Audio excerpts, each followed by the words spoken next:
Hello. Baby?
All right, welcome back. We talked about how to safely view the solar eclipse. Now we're talking about how to safely take pictures of the eclipse. Should you or shouldn't you use your smartphone, and will your digital point and shoot camera work to capture the eclipse? So to answer all these questions for us and to break it all down, some of the best ways to take pictures is Valley photographer Clive Christopher. You also do some photography of the solar system, right? Ooh, I'm too close to the sun, blinded by light to the golden one. This film experience is going to be a little different. So I'm going to ask that you get your phones out, because I will have you Google something in just a bit. In the meantime, keep your phone close and get it ready for use. No, but go in there. I leave Hold on. it all alone Hey, Keita, can we have Kesley skilled for mobile? She's just coming in the building.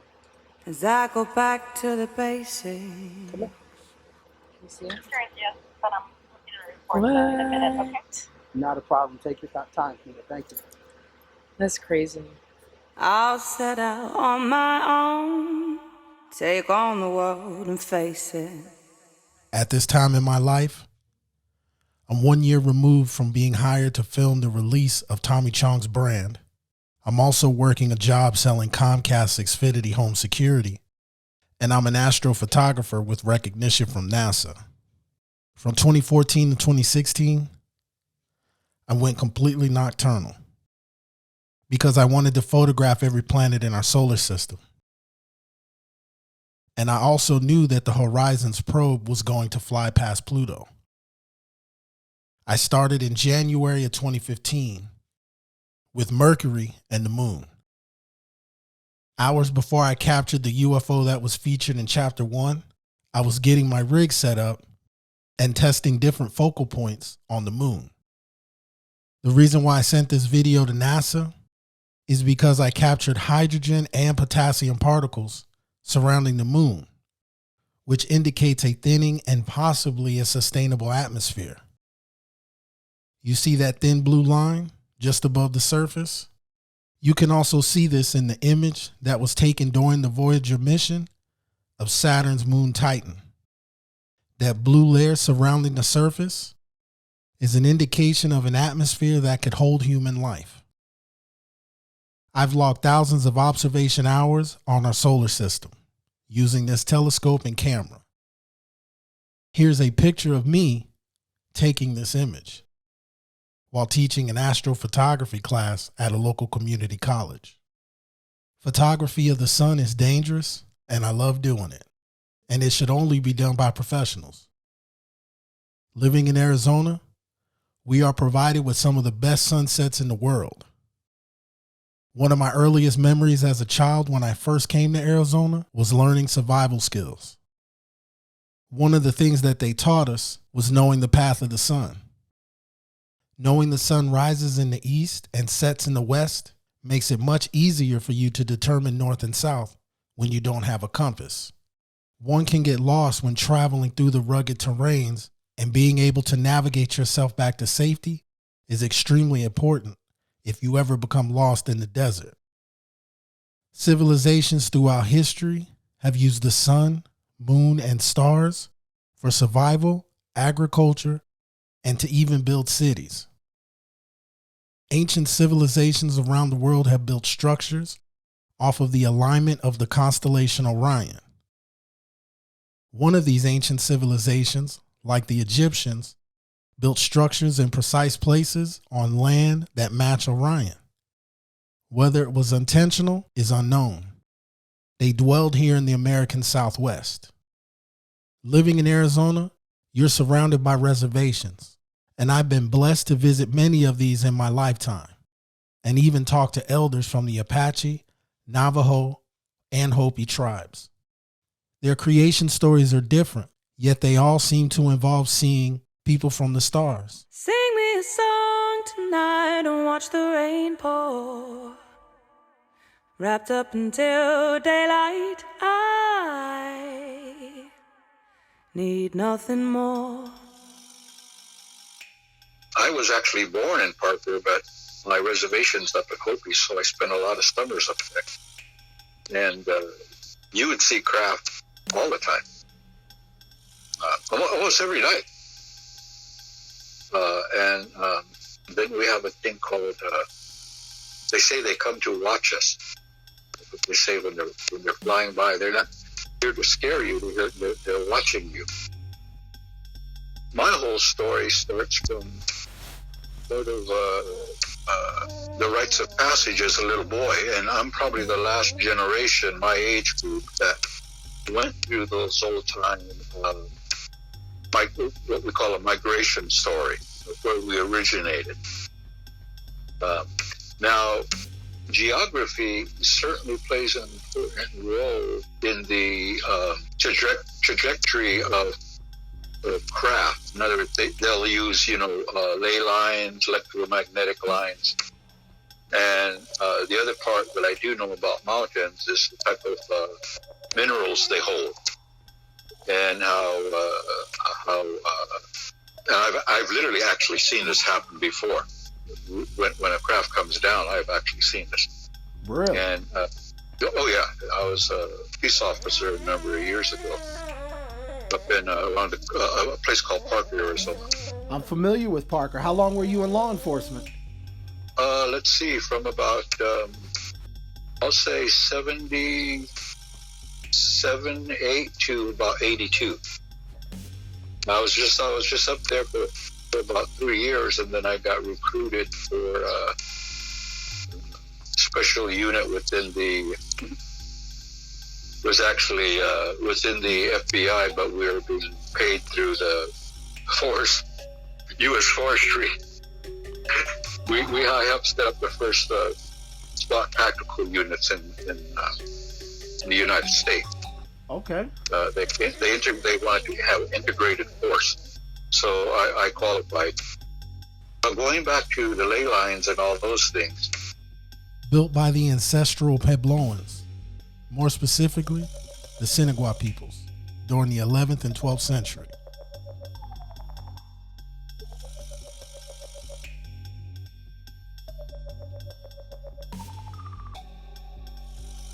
They were also known as the Anasazi. There were a little over 1,000 people that inhabited this area after the eruption of the nearby Sunset Crater. Upatki, translated by the Hopi language, means long cut house. This establishment had over 100 rooms. It also had a ball court and a community room. This is one of the largest sites in the area within a 50-mile radius. Agriculture in this area was thriving because of the soil from the volcanic eruption that fertilized the ground. This area thrived until about 1225, when the site was completely abandoned. The present-day Hopi say that the spirits of the ancestors continue to protect the land as it sits abandoned. There were more structures that were built by ancient peoples, which include Montezuma's Castle,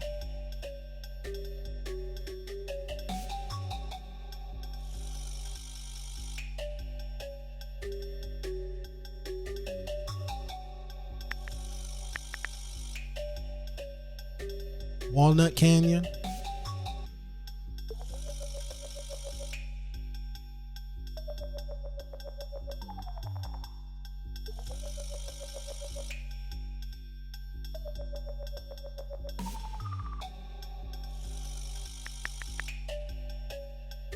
Homalavi,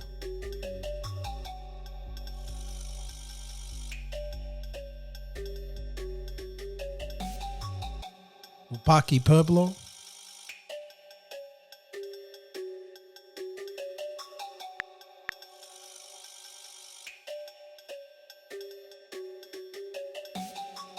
Betatakan,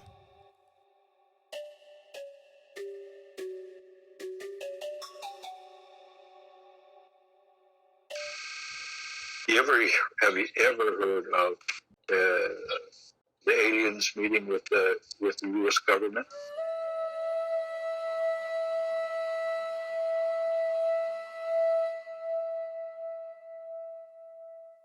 Yeah, Eisenhower, I think it was in Yes, April, yeah, 52 or something like that, or 54, yeah.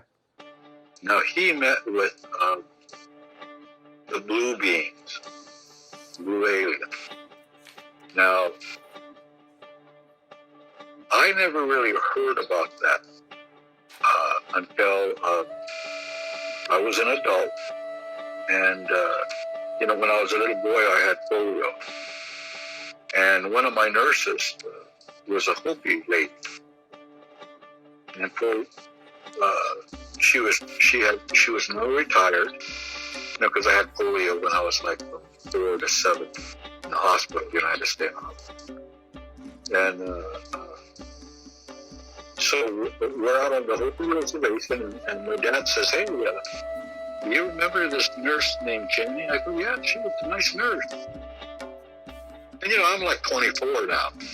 He goes, "Well, she's retired now, and she says she wants to see you." And I go, "Well, what's she want to see me for?" My dad said, "I don't know, but she wants to see you." So we went over to her house. And then, she was, telling me what it was like when I was a little boy and all this kind of stuff.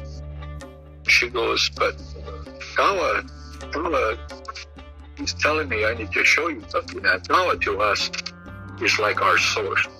It's not a God, it's not a grandfather.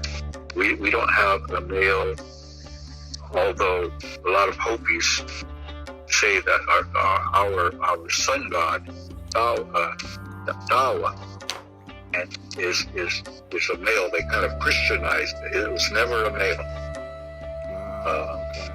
But anyway, so when I talk about Tawa, I pronounce it differently from the Hopis would pronounce it. But anyway, she says, this is Jenny, she says, "Yeah, there's something I need to show you. There's something you need to see." And I'm thinking, "Man, what is it?" She goes, and she goes, and we're in her living room. She goes, "It's not in here." She goes, "I don't keep it in here." She goes, "You have to come into my bedroom." So I and my father followed her into the bedroom. And lo and behold, she has a picture of she and Eisenhower standing with the Hopi Mesas in the background. Apparently she was his nurse while they were having this meeting, you know. Yeah. The only other person that saw that was my dad and her. And I don't know whatever happened to that picture at all, but she was all dressed nice and proper, you know. There he was, Eisenhower. Then it was after I saw that picture, that's when I heard about the conspiracy thing about the government meeting with them. Yeah, it took place in California. I think it was California. Well, I'm telling you, I saw a picture of she and him with the Hopi Mesas in the background. You know, I could take a piece of paper and draw like these mountains, and the Hopi will know that's our home.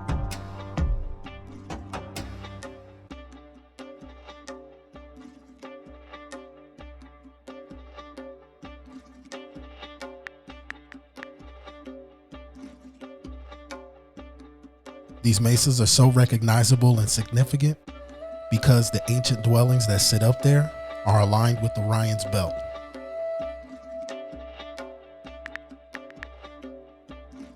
It took me some time to process the information that John just mentioned, because I always heard that the Eisenhower and extraterrestrial meetings took place in California. One thing I do know is Hopi elders are not known to lie. If John says he saw a picture of a nurse, Eisenhower, and what is known as the blue alien, he's telling the truth. And when you really think about it, it actually makes sense for this meeting to happen in Arizona. This story was only speculation until 2012, when a former U.S. Congress and Pentagon consultant known as Mr. Good came forward and made the first publicly known comments on this matter. Mr. Good stated that there were in fact 3 different meetings that took place between President Eisenhower and extraterrestrials during 1954. He said that the U.S. government and extraterrestrials met up at 3 different Air Force bases, and one of them was Holloman. And there were plenty of witnesses during each meeting. It's well known that President Eisenhower had a strong belief in flying saucers and extraterrestrial life forms on other planets. And it's said that he helped Winston Churchill cover up a UFO sighting that took place in the United Kingdom in 1957. President Eisenhower was on vacation in Palm Springs on February 20th, 1954. Shortly after dinner, he took an unscheduled trip from where he was staying. During this meeting, it said that he met up with an alien species known as the Nordics. Whatever was discussed, President Eisenhower denied the request. During the next 2 meetings, demands were met and agreements were made. One of these meetings, in fact, did take place at Holloman Air Force Base, and I always believed that one of them took place somewhere near Death Valley. So to hear John mention a nurse that has taken care of him since he was a little boy, showed him a picture of President Eisenhower, herself, and a blue alien, could very well be the 3rd location where the other meeting took place. With the military infrastructure that Arizona had during that time, and Area 51 just going online, this actually makes perfect sense for a secret meeting to take place in Arizona. See, when it comes to the origins of the Hopi, they will tell you that they come from the blue star planet of Orion. Also, knowing the layout of ley lines and the minerals that Arizona holds, it's extremely possible that this meeting could have taken place due to the sacred lands here in Arizona. Our native community here in the Southwest has one of the most fascinating creation stories I've ever heard.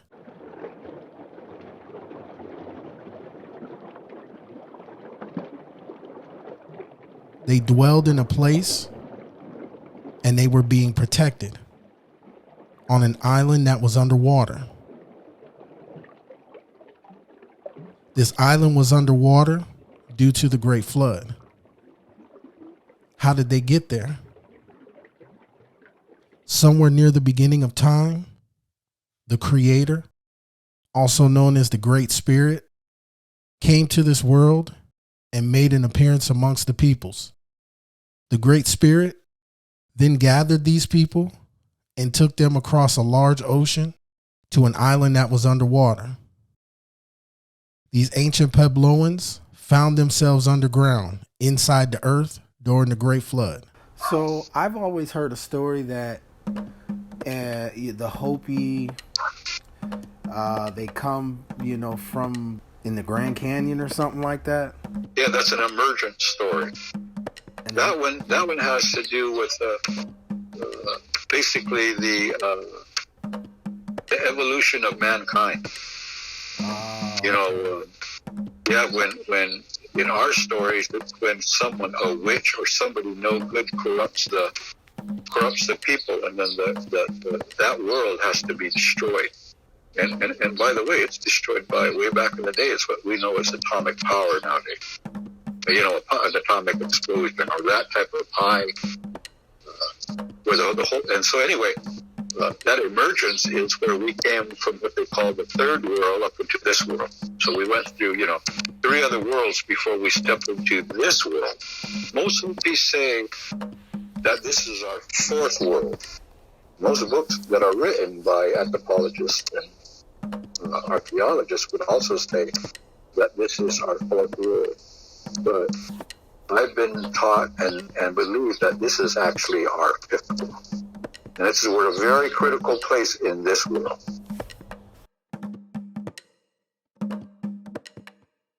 When that time did come for the ancient ones to emerge from the 3rd world into the 4th, that's exactly what they did. They climbed upwards from the underworld.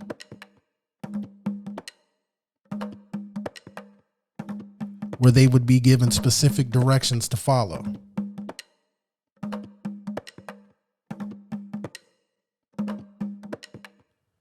When they came to the surface, it's widely known that they emerged deep within the Grand Canyon.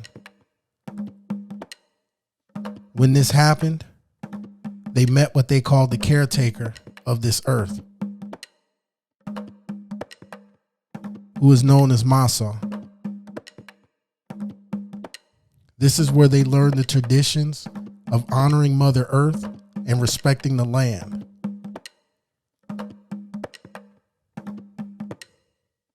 They were all aware that this new world, known as the 4th world, was a gift from Masa. They were instructed to find the center place, which was known as their home. So they were told to travel in 4 directions.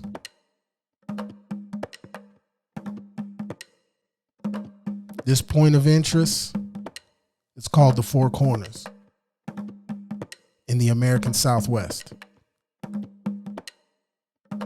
The ancient Puebloans were given a task by Masa to travel great distances as far as the earth would allow them to go. Each of the 4 groups were given a set of 2 stone tablets, and they were given specific instructions on the handling of these tablets. The set that resides here in Arizona is missing the corner and was taken back to its homeland, awaiting the return of the Hopi. While they were on this journey, they became one with the earth, gaining a special connection with the land. When they left in different groups, they traveled in a circular formation, clockwise and counterclockwise, also known as the spiral. You can see this in some of the petroglyphs in the high desert and even down towards Phoenix in the South Mountain Range. They were also told to watch the sky because a great sign would appear. And when this moment occurred, this would let the ancient Puebloans know they have reached their home.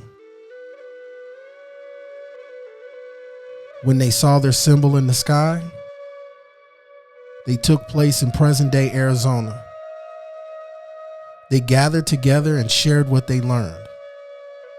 Through this shared knowledge, produced ceremonies and traditions that have been practiced for many years. Located near the second mesa on the Hopi Reservation,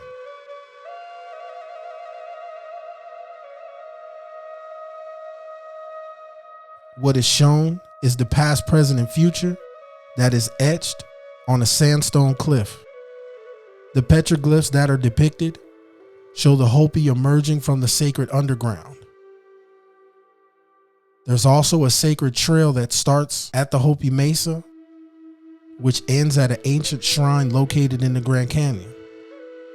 Using the sky, groups of people have navigated themselves all around the world by land and sea. One of the more interesting discoveries that took place in this area happened in the early 1900s, and that location is pinned on this map. Even knowing about the G.E. Kincaid story, I'm not sure if you're familiar about that story in the Grand Canyon in 1909. There's something that always points back to the Hopi. You know, once again, from what I understand, they're really the start of it all. A pinned location that is on this map holds one of the most significant and wildest stories you'll possibly hear. This happened in the Grand Canyon, and there's two versions to this story. Before the Grand Canyon became a national park, it was well known to be extremely rich and high in minerals like gold, silver, and copper.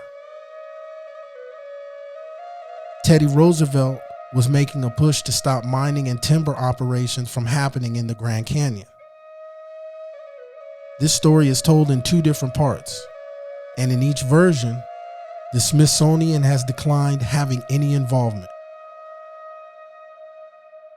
The first part of this story is G.E. Kincaid was an employee of the Smithsonian with another gentleman. However, both of their names do not show up in the records as being employees. The second version goes that Mr. Kincaid decided to go and try to find some gold and silver one last time before the Grand Canyon officially became off limits. He's traveling through the Grand Canyon on the Colorado River in a canoe. The water is somewhat calm when he notices a cave along one of the cliff walls while heading down the river. He takes his canoe and makes his way towards land, all the while keeping his eye on the cave. Once he makes it to land, he secured his canoe and began to attempt to climb the steep canyon walls. He eventually found a very old stairway that led halfway up to the cave. After climbing some of the canyon walls, he makes his way to the entrance of this cave that clearly appears to be man-made. He then walks inside, clicks his flashlight in the on position, and immediately sees writings on the wall that was not English or that of the natives. What was written was Egyptian hieroglyphs. This hidden elaborate city went about a mile into the cavern and was completed with Egyptian and Tibetan sarcophagus throughout the cave system. Once G.E. Kincaid was done investigating, he covered up the cave, made it back to his canoe, and eventually out of the Grand Canyon. He went to a local newspaper and told reporters about his discovery. They then ran the story in the April edition of 1909. In this article, the other man is known as Professor Jordan, along with G.E. Kincaid, who made the actual discovery. The Smithsonian has always denied that Professor Jordan or G.E. Kincaid has ever worked for the Department of Anthropology. All archaeologists have labeled this story a hoax. Well, as of recent, it has been discovered that there was a Professor Jordan and somebody known as T. Kincaid who actually worked for the Smithsonian. His full name was Professor David Starr Jordan, and he was affiliated with the Smithsonian for well over 30 years. It was also learned that Professor Jordan made an expedition to the Grand Canyon in 1898. He was also accompanied by a man named T. Kincaid on an expedition to Alaska. Jordan was offered and accepted a top position at the Smithsonian in 1906. Professor Jordan can also be found in many Smithsonian writings from the 1800s. And as of recent, the Smithsonian dedicated an entire page to Professor David Starr Jordan on their site.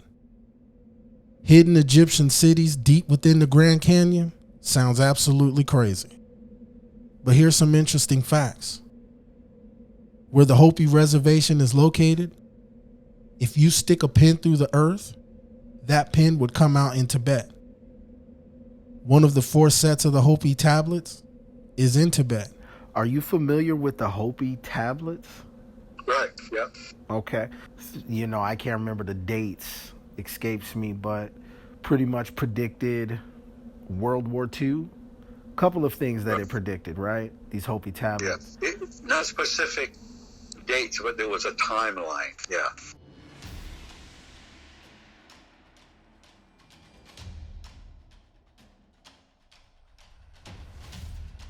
The set of tablets that were located in Arizona were photographed by a man for images for his book in 1963. In those photos, you clearly see that there is a pyramid on one of the tablets.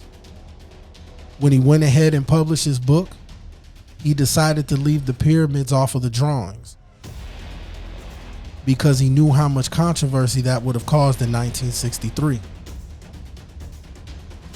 The most important fact of all, a corner of the Hopi tablets was broken off, and it said that that piece of the tablet was taken back across the sea and would be given back to the Hopi once they made their way back to that land.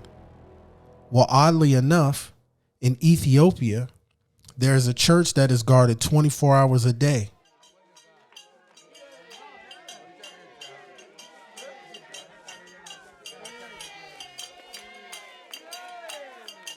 Also known as the Church of the Ark.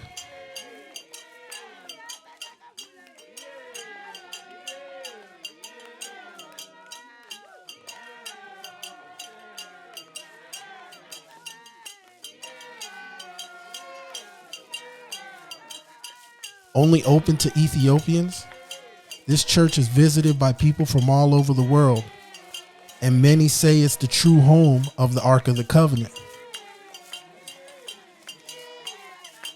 People of the West are not allowed, and the guards are known to get upset if you even approach the gates.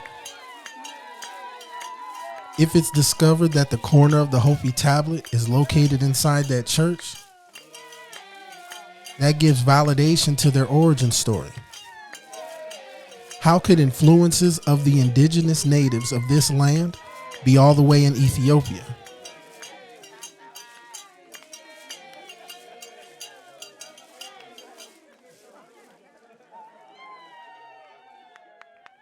There's also another location that involves a church where the native influence can be found.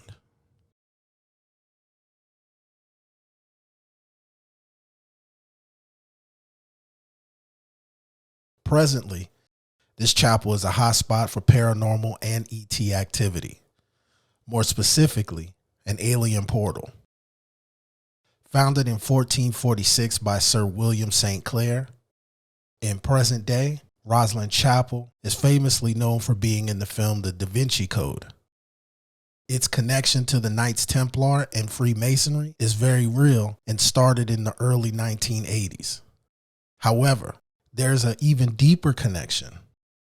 Visitors have experienced strange occurrences that led them to believe that there may be a portal inside this chapel.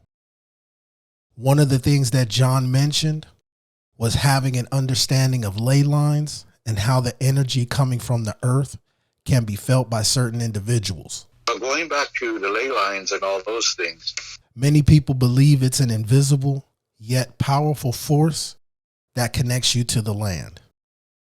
Locals say that ley lines run beneath Rosslyn Chapel. Scholars believe that ancient peoples used ley lines as safe paths of voyage on landscape. The origins of ley lines come from Europe during the 1920s. They were first recognized by a gentleman named Alfred Watkins. In his book called Old Straight Track, what Alfred observed was safe, straight lines of passage from sacred ancient sites, mounds, and places of burial in a pattern.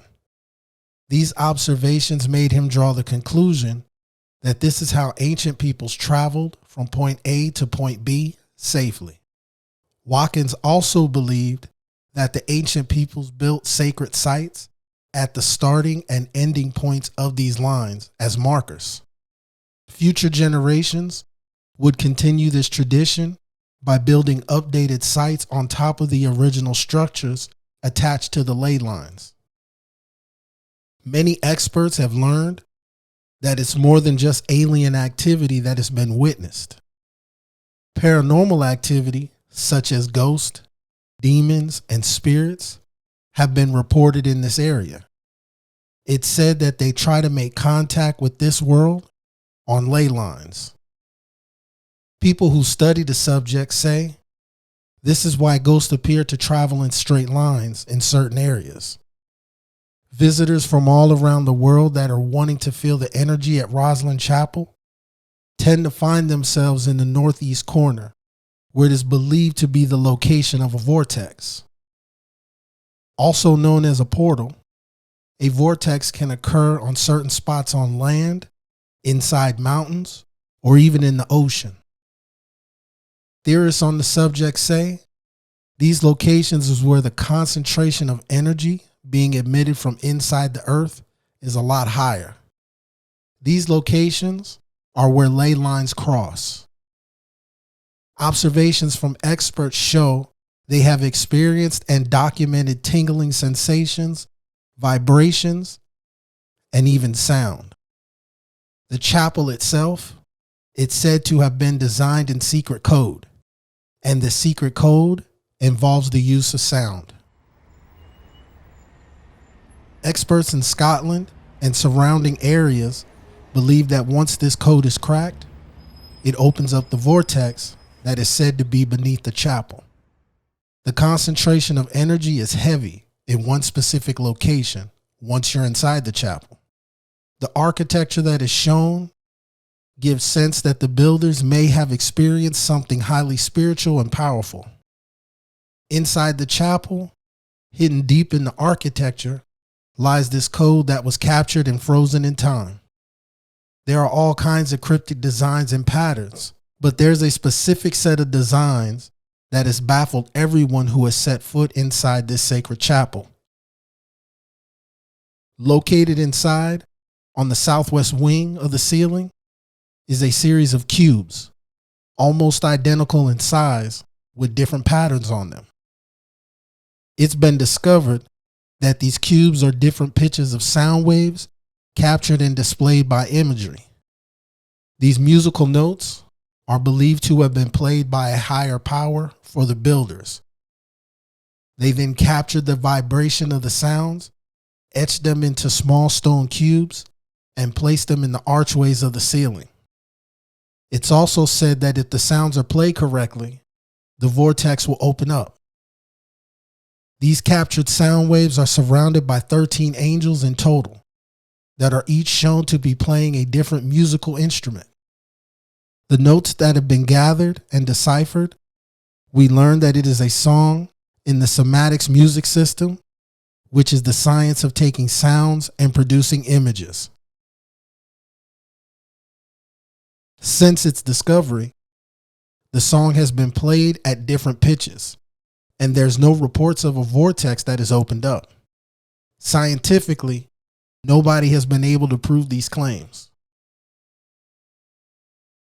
The Apprentice Pillar is another extraordinary design located inside Rosslyn Chapel due to its connection to Freemasonry. Its exact meaning is a part of a puzzle that has lasted over 500 years. Theorists have proposed that the pillar represents the tree of life, which in Christianity and Judaism stood in paradise that was known as the Garden of Eden. This pillar is made from sandstone, the same type that can be found in the Grand Canyon. Not to be confused with the Mason's pillar, which is located on the other side of the chapel. The apprentice pillar has more of an exquisite, detailed, and sophisticated design. Back in medieval times, a craftsman that was skilled was also known as a master. Having this title meant you were known to be at the top of your game and highly respected for the work that was put forth. The master would train the young boys in the respective field in hopes to someday become masters as well. This indeed took a long time and a lot of dedication. Until these young boys became masters, they were known as an apprentice. The backstory behind the apprentice pillar goes, there was a highly respected master mason who was overseeing the building of Rosslyn Chapel. The master mason had an idea of how the chapel was going to look, and he also planned to create a marvelous pillar with different types of vines and leaves. Upon the completion of this pillar, he wasn't happy and truly felt that he could have done better, adding vibrance and life. He also felt that he had fell short on his work. So the master mason came up with the idea to visit the different cathedrals in Europe and study the architecture. He then went to Sir William St. Clair and asked for permission to do so. With the blessing of Sir William, the master mason was given permission to travel and study different cathedrals. The master mason left and was gone for many years. During this time, his apprentice was in the chapel one day when he was visited by an angel who provided visions on how to build this pillar. So the apprentice got to work and created the pillar you currently see. When the master mason felt confident enough to complete the pillar, he returned to Rosslyn Chapel with high hopes and extreme confidence. So you can only imagine how he felt when he walked in the chapel and saw the completed pillar in all its glory that was finished by the apprentice. The feelings of rage quickly escalated once he discovered this amazing craftsmanship came from somebody who wasn't even considered a master mason. Full of rage and jealousy, what happened next was shocking and sealed the fate of the master mason. He picked up his mallet and struck the apprentice in the head, which killed him instantly. Sir William St. Clair and the fellow craftsmen of the master mason were completely shocked and upset by the actions of the mason. He was arrested, faced trial, and hung for the murder of the apprentice. Following the trial and execution, the new builders that took over placed the young apprentice's face and head inside the architecture with the gash to symbolize who he was and where he was hit in the head by the master mason, who was also placed on the apprentice pillar for the rest of eternity. This story of the apprentice pillar has been floating around since the 17th century. Also, there's another mystery that was placed inside the original design of Rosslyn that supports the theories of portals, the Hopi creation, and a meeting that took place prior to the Columbian Exchange. In 1456, they began building Rosslyn Chapel. At this time, Christopher Columbus was just 5 years old. Inside this chapel, there are statues and artwork that depict chiefs in headdresses and maize. How could that be? We've always been told that Christopher Columbus introduced the old world to the new world, which is known as the Columbian Exchange. However, if maize and chiefs in headdresses are shown inside a chapel that was built when Christopher Columbus was just a boy, there was an exchange between the old world and new world that had long-lasting effects nearly 50 years prior to the voyage of Columbus? How could depictions of men in headdresses and maize be etched in the walls of Roslyn? Maize, also known as corn, could not be found in this area prior to the pre-Columbian exchange. So how could the Scots know about maize and where it came from at the time when Christopher Columbus was just a little boy? Did they open up a portal and go to a distant land where they heard a song, danced with people in headdresses, and ate maize? Or did they simply know the history of a chosen group of individuals removed and moved to a new world? The influence of the indigenous peoples of the Americas can be found all over the world at unexpected times in history. Knowing this and having an understanding of their creation story, you have to take a serious look and question, were they really brought here from Africa and placed inside the Grand Canyon during the Great Flood by the sun god? There's also a legendary story that says hieroglyphs along with Tibetan and Egyptian sarcophagi were found in the Grand Canyon. The Hopi tablets show an image of a pyramid. And if you weren't aware, it's known that there's pyramids inside the Grand Canyon, like this one. And there's landmarks with Egyptian names. To top it all off, once the ancestors of the Hopi saw the sign in the sky and settled, they built their ancient structures to match the constellation that contains their home. These locations on a map are aligned with the stars in Orion with precision.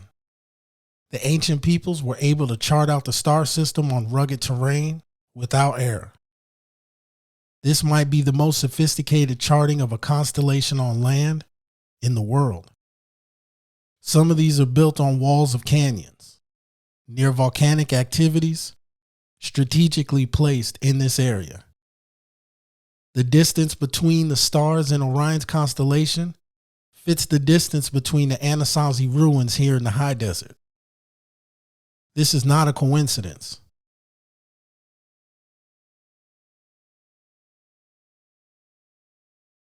Around the world, complex structures were designed to fit the constellation Orion or certain parts of the star system, like the pyramids in China, for example, or even in Egypt.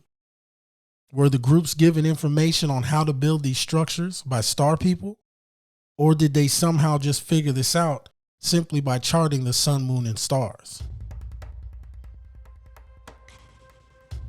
One civilization had a sophisticated calendar that our current agriculture system follows and has done so for thousands of years. They were known for their script hieroglyphs and ancient temples during the pre-Columbian Americas. The architecture, their art, and mathematics were stellar, to say the least. The calendar was designed exactly to chart the sun, moon, and stars. This civilization existed in Mesoamerica. In present day, the Mayans did not disappear. They are in fact still there, in the same region.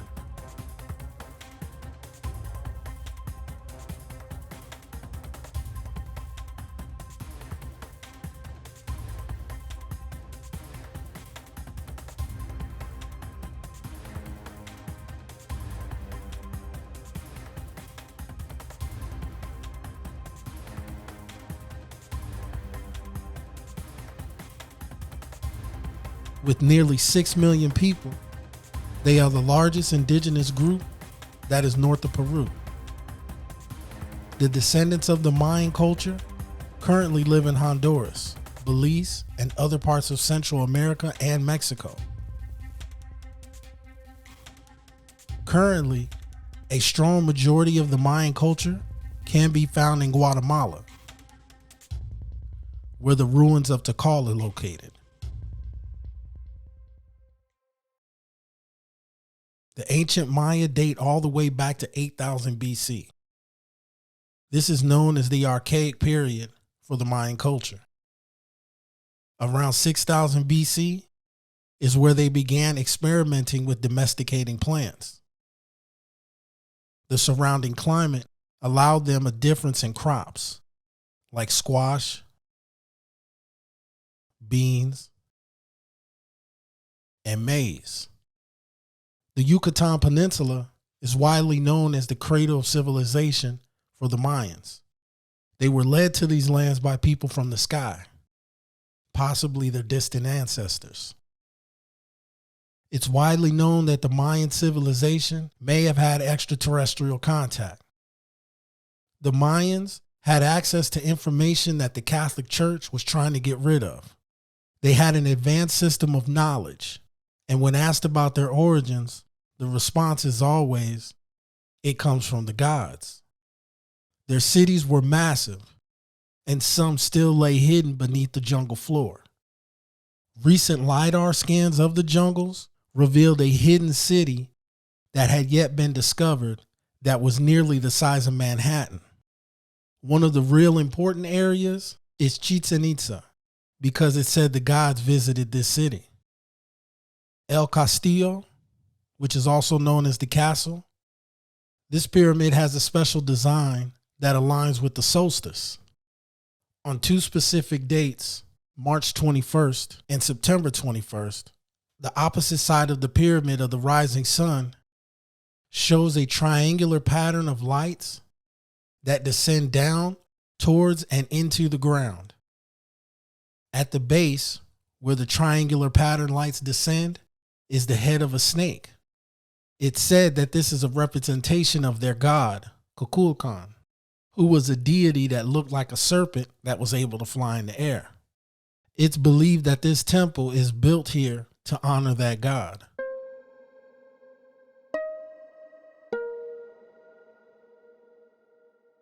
Located in the ancient Mayan city of Palenque in the 1950s, the discovery of a tomb led to the belief that this lord was given knowledge from a higher source.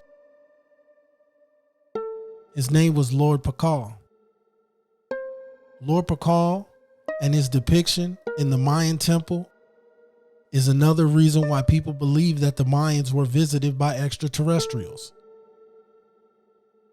In this depiction of Lord Pakal, it appears that he is sitting in a chair operating some sort of craft that has knobs and dials. He appears to be looking through an ocular piece, and his feet look like they're on a pedal. How advanced was the technologies that the Mayans possessed? During the acquisition, many of the Mayans were forced to switch to Christianity, and during this period, more than 5,000 scrolls and priceless images were destroyed. These actions destroyed major historical records that belonged to the Mayan civilization. It was widely known in the burning and removal of these records, it contained their origins and history of how they obtained this knowledge that was given to them. What some would consider the most advanced piece of technology they possessed, and it was really ahead of its lifetime. This calendar has so many different features besides agriculture. It tracked important dates, which they believed involved activities between gods and humans, which means they also predicted the future. They used this calendar to determine which dates to go to battle, to name people, and to even come up with dates for marriage. The Maya were phenomenal astronomers. They have records on the movements of the moon, Mars, and other planets. And they even accurately predicted the solar eclipse of 1991. In the Dresden Codex, it contains information on the movements that were charted by the Mayans of Venus, the moon, and Mars. They were also able to calculate when lunar eclipses would happen based off of observations and tracking the motion of Saturn and Jupiter. The oldest known surviving book from the Americas was written by 8 different scribes, each with a unique style, around the year 1150 in the Yucatan Peninsula.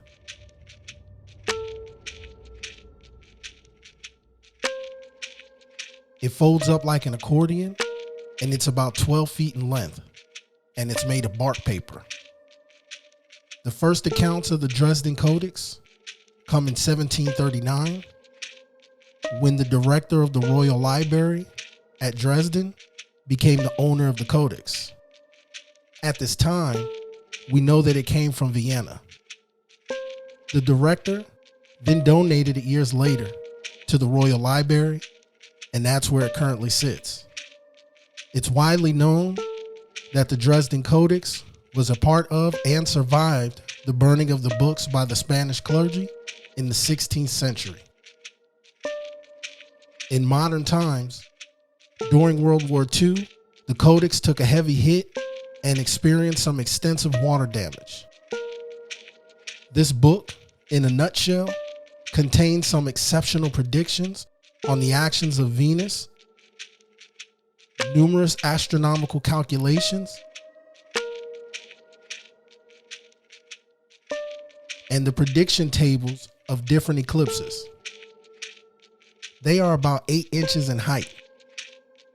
It contains written Mayan hieroglyphs, and it points to writings of events that took place about 400 years prior. These writings are about the indigenous peoples that were located in the Yucatan Peninsula, mainly focusing in the area of Chichen Itza. Some of the symbols in the Codex can only be found in locations in this area. Some scholars believe that the Dresden Codex is a copy of an original text that was written sometime during the 12th and 14th century. The Codex played a major part in the deciphering of the hieroglyphs, the calendar, and the numeric system of the Mayans. The accuracy of the astronomical tables is perfect, which also include a series of lunar eclipses and the rotation of the planet Venus. There's also evidence that the 260-day calendar points to specific planets like Venus and Mars. It also contains religious references, almanacs, information on rainy seasons, illness, floods, and even medicine. It has also been proven that it shows the conjunction of planets, constellations, and the moon.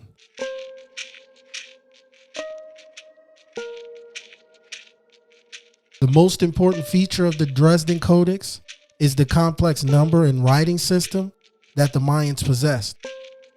The numbers consisted of lines and dots. The dot represented a single digit, and the line represented 5 digits. The number and writing system was introduced by the priests and astronomers, mainly for their astronomical calculations that coincide with the calendar. The Mayan calendar itself is made up of 3 major components.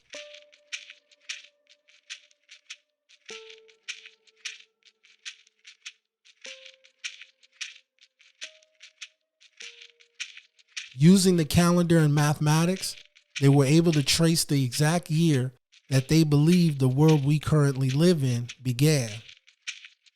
That date was 3114 BC, 600 years prior to the pyramids of Giza being built. It was the long count of the Mayan calendar that really became famous in 2012, because that's when that component came to an end. It was a wide consensus that the world would come to an end on December 21st, 2012. Some even guessed the specific time in which it would all stop, and that was 11:11 UPT. It's also known that these predictions did not become truth. Or did they? Go ahead and open your phone. Go to Google, and in your search bar, type in July 23rd, 2012.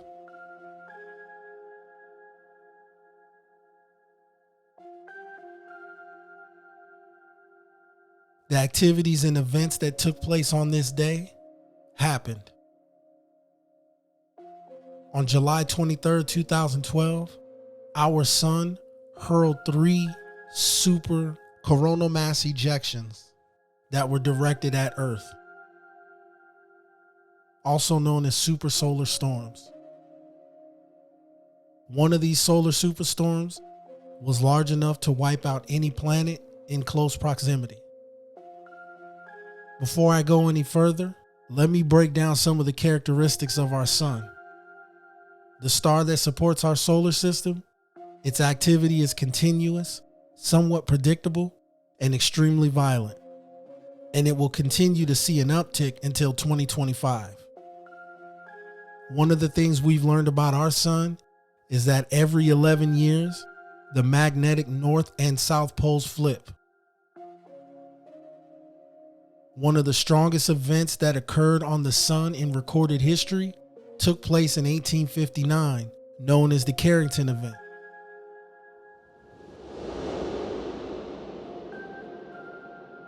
During a solar storm that hit Earth, it was reported that people that were using telegraphs who weren't plugged in were still able to use the telegraph because the energy current from the sun was so strong.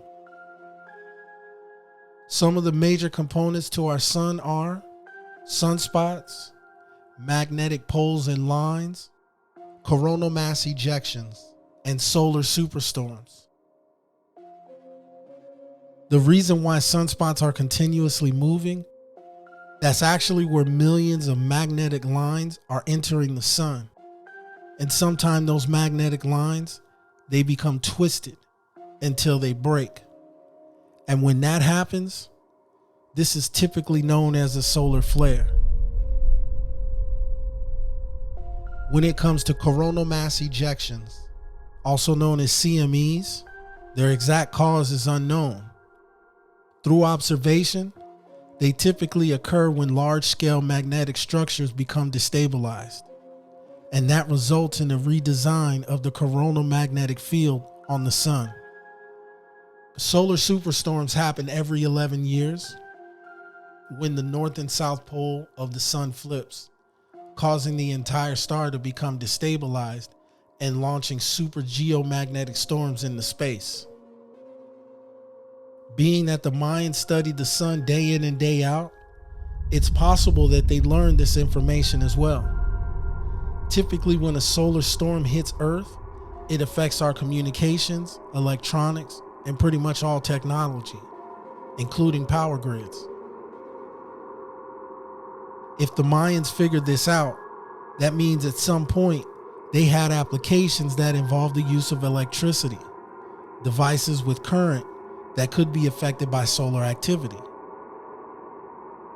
This event was 9 times stronger than the Carrington event. As the solar superstorms are traveling towards Earth, what happened next is something that left scientists baffled for years and simply cannot be explained. The largest of the 3 that was headed towards Earth was deflected while it was coming towards us. Something out in space sent that massive storm away from us that would have been catastrophic to the surface of Earth. In fact, the other 2 smaller superstorms nearly missed us as well. Whatever that was in space that deflected the storms actually saved us from our own sun.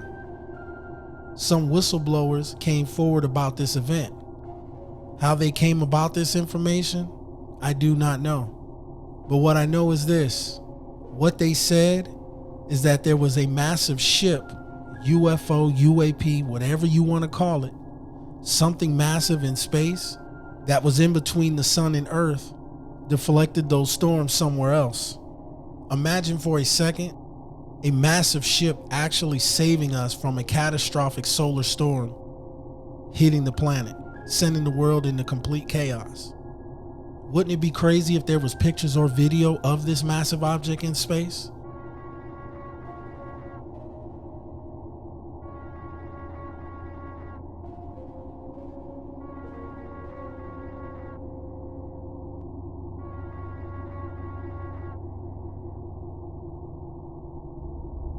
A composite of images that was collected by NASA's Goddard Space Flight Center caused quite a stir on the internet.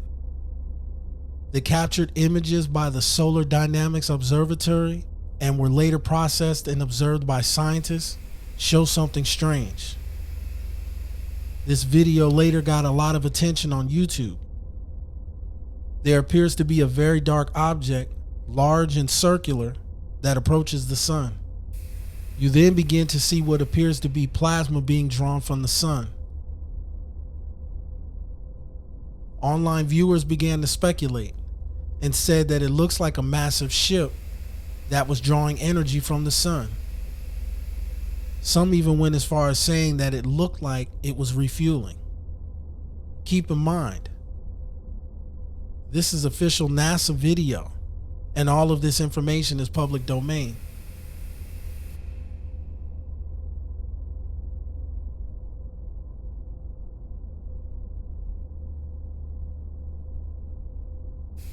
And in the second video of a wider shot, it appears to show a second singular craft immediately after you see the first one release.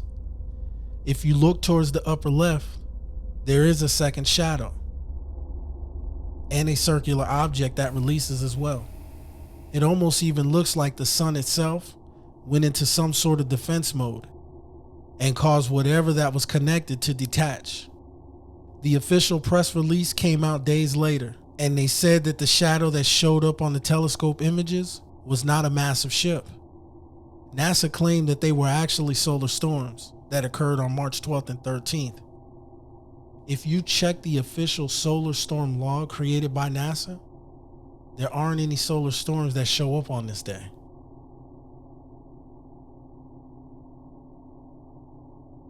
They said that what shows up in the pictures and video is quite observable.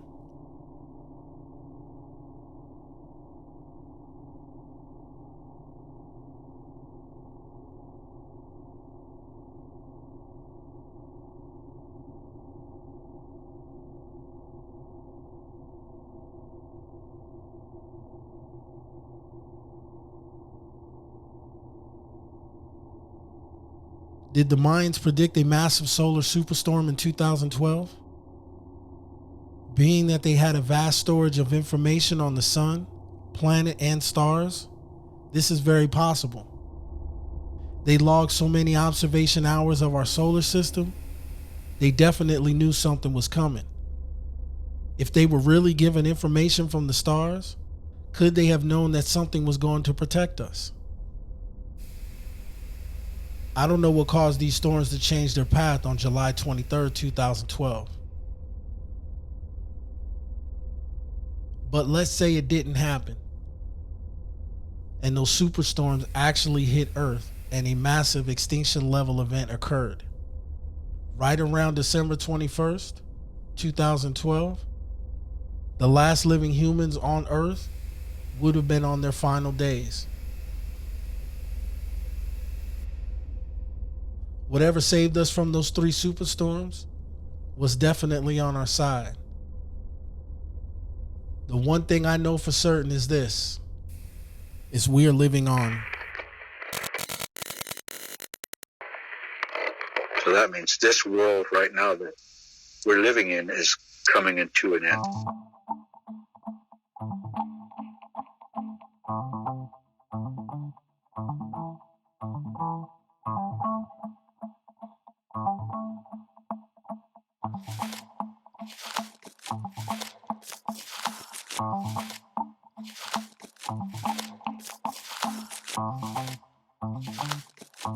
But anyway, up in Parker one morning, real early in the morning, 3 o'clock in the morning, I was coming from the southern area of the reservation near Ehrenberg, Arizona.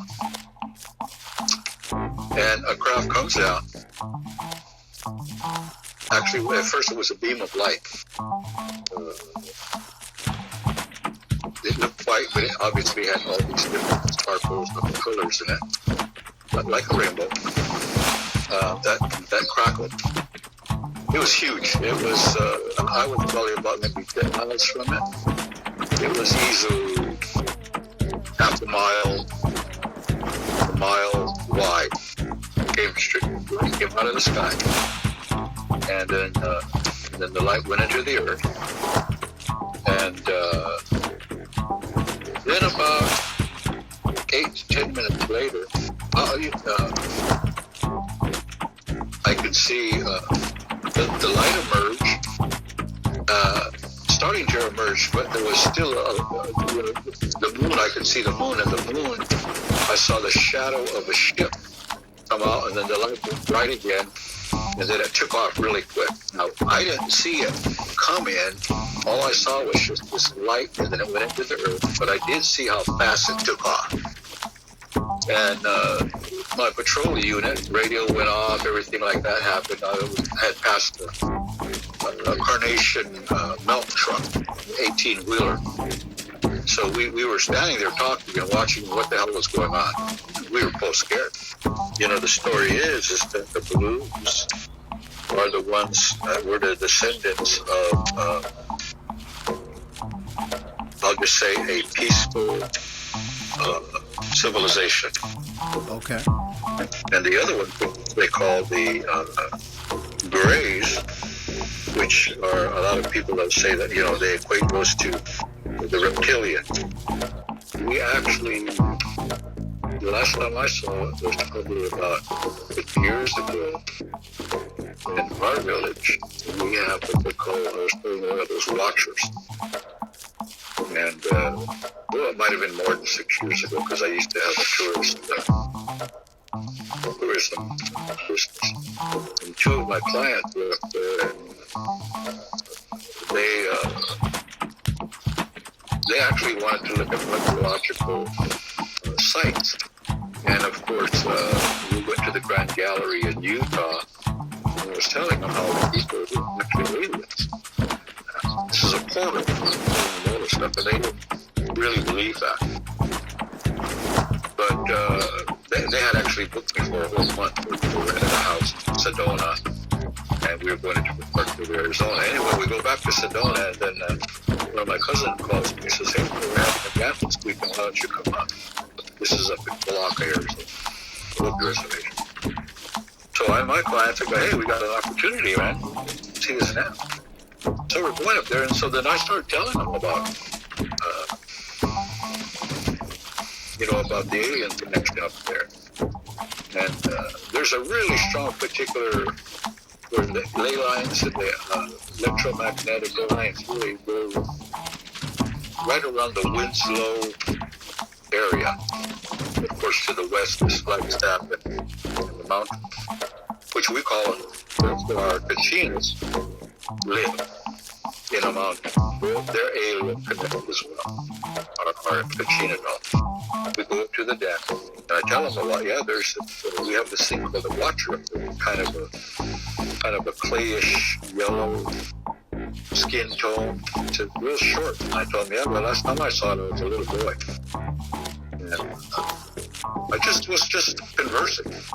So anyway, the Kachinas are dancing, and then they take a break, and then to one side I saw a group of kids coming out in a pack.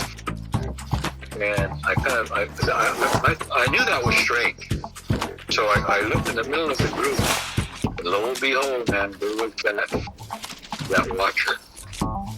And so I tell the ladies, I whisper because there's people around us. I say, don't scream, don't, say, oh my God. Tell them everything what not to do. Don't act surprised. I said, but tell me what you see in the middle of that group. And one of the words was, we need to leave.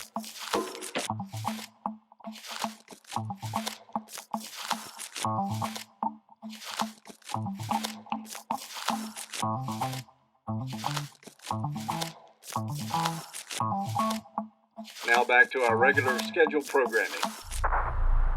And the sun may give way. As you know, move in opposite directions. Around 9:20 a.m. Eastern Time, 5 to 10 miles per hour. After several tech companies slashed their outlooks, huge spike seen over the past week and a half. Afternoon, everybody. Couple things here at the top. I can get this thing working.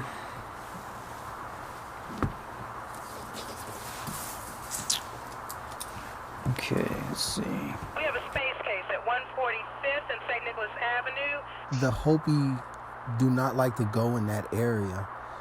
Why was that mountain named after a Hopi woman?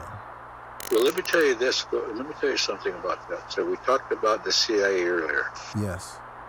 The last time I was approached was shortly after that event that occurred.